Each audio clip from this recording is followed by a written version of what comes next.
All right, let's jump right in. Today, we're talking about a really cool project called Soundscapes of Taygetos. And what's so fascinating about it is that it asks us to do something a little different, to actually listen to the climate crisis, not just look at pictures of it. And that really brings us to the big question here, doesn't it? What does the climate crisis even sound like? Is it some big, dramatic noise like a fire or a flood? Or is it something way more subtle? Maybe even something a little bit more chilling? And this quote, which comes straight from the researchers, really gets to the heart of it. We're not talking about a peaceful, serene quiet you'd expect in nature. No, this is an unnatural silence, an emptiness that they actually described as terrifying. So where is this all coming from? Well, this deep dive into an unnatural silence is happening in Greece, on the Taygetos mountain range. The project has basically turned the entire mountain into this huge living sound laboratory. It's all about figuring out what this quiet really means. I mean, think about it, right? We can all see the signs of a stressed out environment. Landslides, rivers that are bone dry in the summer, sicker, dying trees.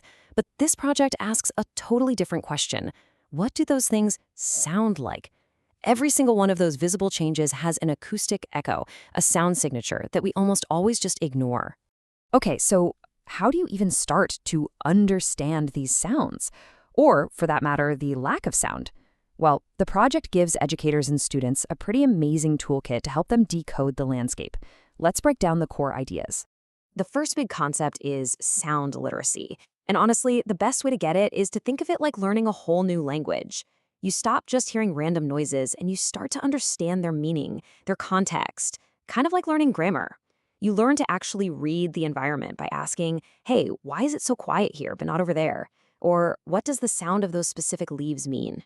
And learning that language of sound, well, that's really the first step to the ultimate goal, which is ecological literacy. This is when you can understand how the whole ecosystem works together.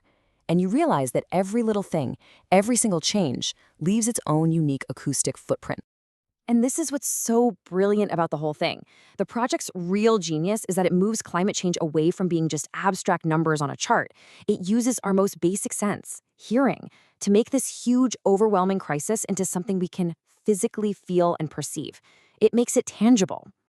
So what does this actually look like in practice? How do people go out and learn to listen to a mountain? Well, the project uses a very clear three-stage method. It all starts with preparation. This is where everyone gets up to speed on key ideas, like what a soundscape even is. Next up is the field research. This is the fun part. People head out on the trails, they take these sound walks, and they use simple apps on their phones to record everything they hear. And then stage 3 is the analysis. This is where the magic really happens. They use a special tool to create something called a spectrogram.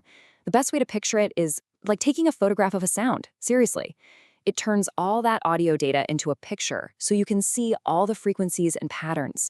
And get this is how you can literally see the gaps. You can see the silence. And by going through this whole process, the research, the recordings, the analysis, the team landed on a huge, really eye-opening discovery about the mountain's health. And they gave it a name that says it all: soundscape collapse.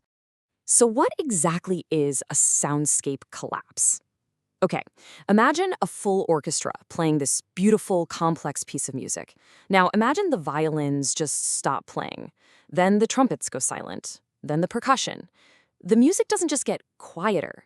It becomes thinner, poorer, more one-dimensional. That's exactly what's happening to the sound of the mountain. So what's causing this collapse? Who's the conductor telling all the instruments to go silent? Well, it pretty much boils down to one major culprit: the climate-driven reduction of water. The simple lack of water is literally silencing the landscape. And it sets off this whole chain reaction, right? It's a domino effect of silence. You get less rain, which means you have fewer plants, and the soil gets drier. Fewer plants means fewer insects and other animals who need them. And all of that leads to a much quieter, flatter soundscape. At the same time, when the rivers have less water, you lose the sound of the water itself and the songs of the birds that used to live there.